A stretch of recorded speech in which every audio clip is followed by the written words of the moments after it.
E aí, galera, beleza? Vamos dar continuidade aqui a essa parte de movimento uniformemente variado, onde hoje aqui nós vamos estar vendo aí o gráfico do espaço em função do tempo no movimento uniformemente variado. Para isso aqui, a gente tem que lembrar da função horária do espaço no movimento uniformemente variado. E a gente viu que a função horária do espaço no movimento uniformemente variado, ela tem ele tem o seguinte formato: S igual a S0 mais V0t mais meio de AT ao quadrado, beleza? Ou se eu não quiser colocar esse meio de AT, eu posso pegar isso aqui e dividir tudo por 2, que vai dar na mesma coisa, beleza? Mas a gente viu essa equaçãozinha aqui em um vídeo passado, onde a gente tem aqui o espaço final, o espaço inicial, velocidade inicial, um instante qualquer, a aceleração escalar e um outro instante qualquer aqui, beleza? Aí a gente viu também que essa equaçãozinha aqui, essa função, ela é do segundo grau em t. Por essa equação ser do segundo grau em t, o gráfico que vai descrever o espaço em função do tempo no movimento uniformemente variado, ele vai ser uma parábola, beleza? Onde a gente pode ter, ó, essas duas situações que a gente tem aqui embaixo, ó. Na primeira situação, a gente tem quando a aceleração ela é maior que zero, beleza? O que a gente vai fazer aqui agora, ó? Quando a aceleração for maior que zero, a concavidade da parábola ela vai ser voltada para cima. Se a concavidade da parábola estiver voltada para cima no gráfico do espaço em função do tempo, isso quer dizer que a aceleração ela é positiva, beleza? Repetindo, se a concavidade da parábola no gráfico do espaço em função do tempo estiver voltada para cima, a aceleração escalar ela é maior que zero, beleza? Então, vamos lá. Vamos começar a analisar o seguinte aqui, ó. No vértice aqui dessa parábola, no vértice dessa parábola, a gente tem o seguinte: a gente tem aqui ó, um ponto M, onde esse ponto M aqui, a gente diz que é o ponto de inversão. E para esse ponto M aqui, eu tenho aqui ó, um instante de inversão. E o que seria um instante de inversão? Seria um instante onde o corpo ele vai inverter o sentido do deslocamento. Ou seja, se a gente analisar aqui no gráfico, ó, a gente tem aqui um espaço inicial. Esse espaço inicial ó, começa a diminuir, onde ele chega até esse ponto aqui, que é o ponto de inversão do sentido do movimento. Ó. A partir desse ponto aqui, que é o ponto de inversão do movimento, a partícula ela vai começar a aumentar o espaço em função do tempo. Ó. Com o passar do tempo, a partícula começa a aumentar a posição, beleza? Diferente daqui, que nesse primeiro trecho, a posição está diminuindo com o tempo até chegar a esse ponto, que é o ponto de inversão, e a partir do ponto de inversão, ela começa a crescer. E esse ponto de inversão é só para dizer que a partícula, a partir desse ponto, inverteu o sentido do movimento, beleza? Interessante aqui para a gente é que é o seguinte, ó, como ela vai inverter o sentido do movimento nesse ponto aqui, nesse ponto, a velocidade escalar ela é nula no ponto de inversão, beleza? Ela vai ser nula por um breve momento e depois o corpo vai estar novamente acelerando, vai estar aumentando aqui o espaço dele com o passar do tempo, beleza? Desse primeiro gráfico a gente vai tirar o seguinte aqui, ó. Vocês devem ter percebido aí que eu dividi essa parábola em duas cores. Por que em duas cores? Vamos lá. Nesse primeiro trecho aqui, ó, como ele tem uma certa velocidade aqui, que está essa velocidade aqui, ó. No caso, a gente tem o espaço está diminuindo com o tempo, mas ele tem uma velocidade aqui para fazer com que, como esse espaço está variando, ele tem uma certa velocidade aqui. A tendência dessa velocidade até chegar aqui é que essa velocidade ela tende a zero, e é o que acontece nesse ponto aqui. Como a velocidade tende a zero nesse ponto aqui, nesse primeiro trecho aqui, nós temos um movimento retardado, beleza?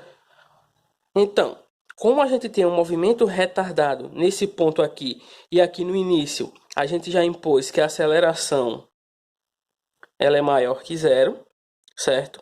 O sinal da velocidade vai ser o sinal que vai ser menor que zero. Por que o sinal da velocidade é menor que zero? Eu já coloco aqui direto. Porque, como a gente já viu, se eu tenho daqui para cá um movimento retardado, no movimento retardado, aceleração escalar e velocidade escalar, ele tem sinais opostos. Então, se o sinal da velocidade, como ele diz aqui no início, é positivo, o sinal da velocidade ele vai ser negativo, já que isso aqui se trata de um movimento retardado, e no movimento retardado, aceleração e velocidade têm sinais opostos, beleza? Já nesse segundo trecho aqui, ó, ele tem aqui nesse ponto uma velocidade zero, e a partir desse ponto aqui, ó, novamente o espaço vai começar a variar, e pelo espaço começar a variar, a velocidade vai começar a aumentar. Logo, nesse ponto aqui, como a velocidade ela está em função aí do espaço, que se o espaço varia, a velocidade também varia. Então, nós temos aqui um movimento acelerado, beleza?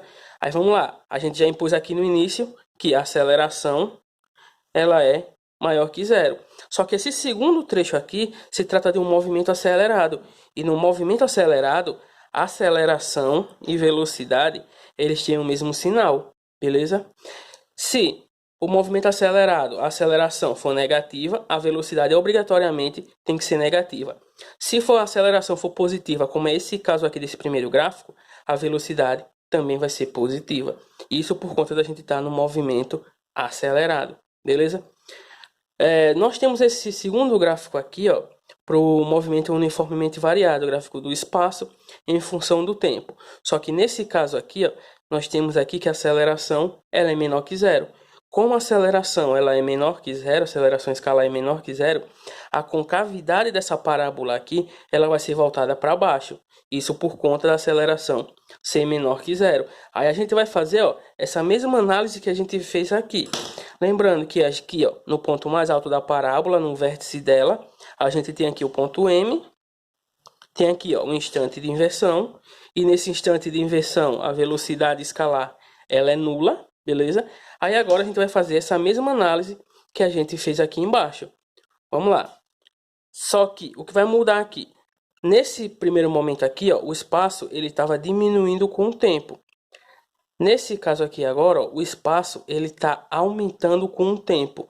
Só que mesmo ele aumentando com o tempo, a tendência da velocidade é que ela se aproxime de zero e chegue a zero. Como essa velocidade está se aproximando de zero, a gente tem aqui um movimento retardado, já que nesse ponto aqui a velocidade escalar ela é zero. Como a velocidade escalar nesse ponto aqui é zero, nesse ponto aqui nós temos um movimento retardado, nesse primeiro trecho aqui em verde. Só que o que vai acontecer? Ó, a gente já impôs aqui no início que a aceleração é menor que zero. Então, ó, a aceleração é menor que zero. E como a gente viu, no movimento retardado, velocidade e aceleração escalar têm sinais opostos. Então, como a aceleração tem sinal menor que zero, a velocidade vai ter sinal maior que zero.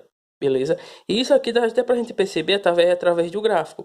Como o espaço está aumentando, ou seja, como pontos aqui são maior que o espaço inicial, a velocidade ela vai ter um sinal positivo, beleza?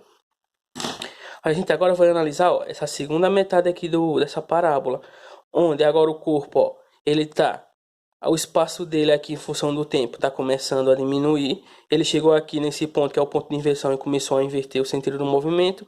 E nesse ponto aqui, o espaço do gráfico, ele começa a diminuir com o tempo, beleza?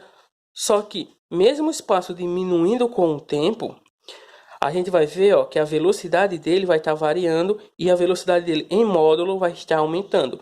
Como a velocidade dele em módulo está aumentando, a gente vai ter aqui, nesse segundo trecho, um movimento acelerado. E no movimento acelerado, certo? Como a gente viu aqui, ó, que ele já dá aqui no início, a aceleração escalar é menor que zero. No movimento acelerado, aceleração e velocidade têm o mesmo sinal. Então, a velocidade ela também vai ser menor que zero. E, mais uma vez, a velocidade dá para a gente perceber aqui através do gráfico. Como o espaço está diminuindo com o tempo, quando a gente fizesse a variação da velocidade, a gente ia ver que a variação da velocidade ia dar uma variação negativa. Porque nesse ponto aqui, se a gente pegar algum ponto aqui, esse espaço desse ponto que corresponde a esse ponto, seria maior que um espaço que corresponde a esse outro ponto aqui. Então, a gente tira isso aqui, desses dois gráficos, beleza? E agora é só para a gente relembrar aqui um pouco algumas equações, que é as equações do movimento uniforme e do movimento uniformemente variado, beleza? A gente vai começar, ó, pelo movimento uniforme. onde, como a gente já viu no movimento uniforme, a velocidade escalar ela é constante e diferente de zero. Então, ó, velocidade escalar vai ser constante e diferente de zero. No movimento uniforme, a aceleração ela vai ser igual a zero, já que não tem variação da velocidade, beleza? E no movimento uniforme, o espaço ele varia igual em intervalos de tempos iguais. As equações aqui que vai servir para a gente fazer os devidos cálculos do movimento uniforme que a gente encontrou são as seguintes. Para a velocidade média, a gente tem que ΔS é igual a ΔT, ou também pode ser D sobre ΔT. A gente encontrou também a função horária do espaço no movimento uniforme. A gente viu que S é igual a S0 mais VT, beleza? Então, essas são as duas equações do movimento uniforme.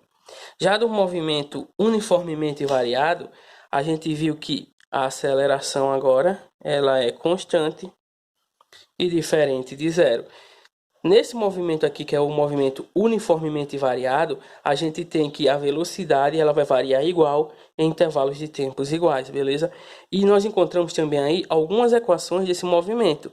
A gente viu que a função horária da velocidade no movimento uniformemente variado, ela é dada da seguinte forma.